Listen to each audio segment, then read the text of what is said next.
हाल के दिनों में नेटफ्लिक्स के OTT पर संजय लीला भंसाली की एक सीरियल आ रही है। इस सीरियल में पाकिस्तान स्थित हीरा मंडी की कहानी, भारत और पाकिस्तान के विभाजन की पूर्व की कहानी को बयां किया गया है।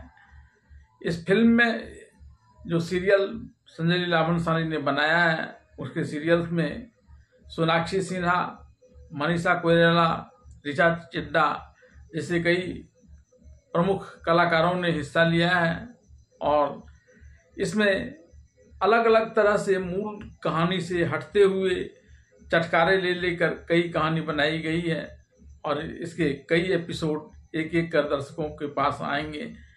लेकिन इन बनाई हुई कहानियों से इतर मैं आज आपको हीरा मंडी की असली कहानी के बारे में बताता हूं। किस प्रकार से महाराजा रंजीत सिंह एक गाने वाली के प्यार में पड़ गए थे और किस प्रकार से इसके लिए उन्हें अकाल तख्त के सामने कोड़े भी खाने पड़े थे, लेकिन फिर भी उन्होंने उससे प्यार करना नहीं छोड़ा था।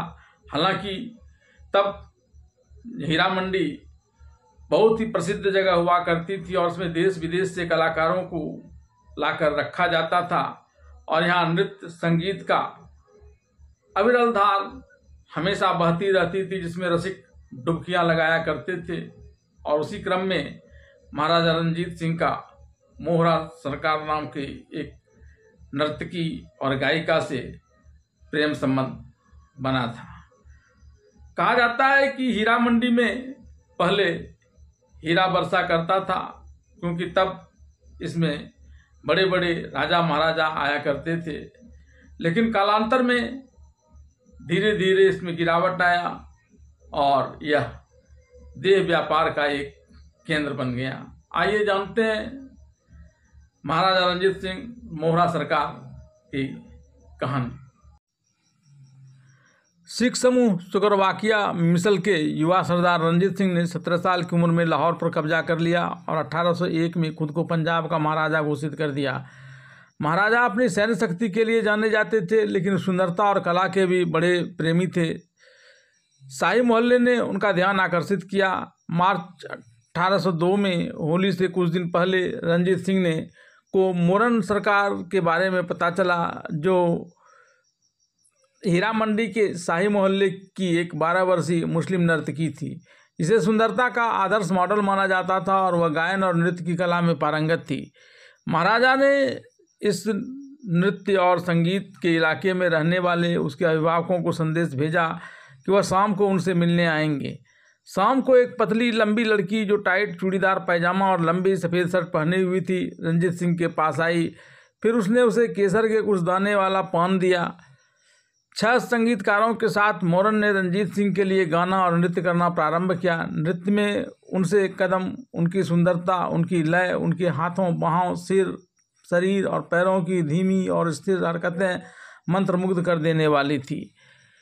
21 वर्षीय महाराजा रंजीत सिंह इससे बहुत प्रभावित हुए। सिखों का इतिहास खंड the Sikh lion of Lahore के लेखक हरिराम गुप्ता ने उल्लेख किया कि कैसे रंजीत सिंह ने अपना अधिकांश समय अपने प्रिय मोरन के घर बिताना शुरू कर दिया। गुप्ता ने समकालीन अली खुद दीन द्वारा लिखित फारसी भाषा के ग्रंथ इब्रत नाम का हवाला देते हुए लिखा है कि उन्होंने अपने प्रिय नर्तकी मोरन के घर में रातें बिताई। उसके भोजन और अन्य चीज़ों की व्यवस्था वहीं की जाती थी। सुबह की कसरत के दौरान मोरन उसी घोड़े पर बैठती थी जिसके पर महाराज रंजीत सिंह सवारी करते थे। उनके साथ किसी अनुयायी को जाने की अनुमति नहीं थे। आमतौर पर किले और नदी के बीच समतल मैदान में पूरी गति से घोड़े दौड़ते थे। रंजीत सिंह को सबसे अधिक खुशी तब होती थी जब मोरन को गिरने का डर लगता था और वह सवार की खुशी के लिए रोती थी। हालांकि उसकी निकटता से महाराज के कुलीन और धार्मिक साथी नाराज हो गए। इन्होंने मोरन की सामाजिक स्थिति और धर्म का उपहास किया, लेकिन रंजीत सिंह का मोरन के प्रति प्रेम असीम था। महाराजा ने उससे विवाह किया और उसे शाही पत्नी के से ऊपर उठा लिया। कुछ ही समय बाद सिख धर्म की सर्वोच्च संस्था अकाल तख्त के समक्ष अमृतसर उन्हें बुलाया गया। महाराजा ने उनकी बात मान ली। अकाली फूला सिंह ने खालसा के सामाजिक नियमों का उल्लंघन करने के लिए खुली सभा में उनकी निंदा की। महाराजा ने विनम्रतापूर्वक उनके आरोप को सुना और सभा के सामने पश्चाताप के भाव में खड़े हो गए। उन्होंने बार बार हाथ जोड़कर क्षमा मांगी। फूला सिंह ने घोषणा की कि उसे पंथ के सामने उसकी नंगी पीठ पर 100 कोड़े मारे जाने चाहिए। महाराजा ने तुरंत अपनी कमीज उतार दी। उन्हें अकाल तख्त के एक हिस्से में खड़े इमली के पेड़ के तने से बांध दिया गया और उनके हाथ उसकी पीठ पर बंधे हुए थे।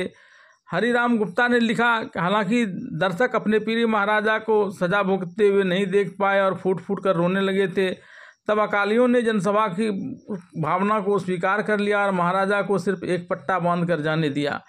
रंजीत सिंह ने कभी भी मोहरन को सिख धर्म अपनाने के लिए नहीं कहा। उन्होंने शाही मोहल्ले के पास पप्पर मंडी में उसके सम्मान में एक मस्जिद भी बनवाई, जहां मोहरन रहती थी और अपना दरबार चलाती थी।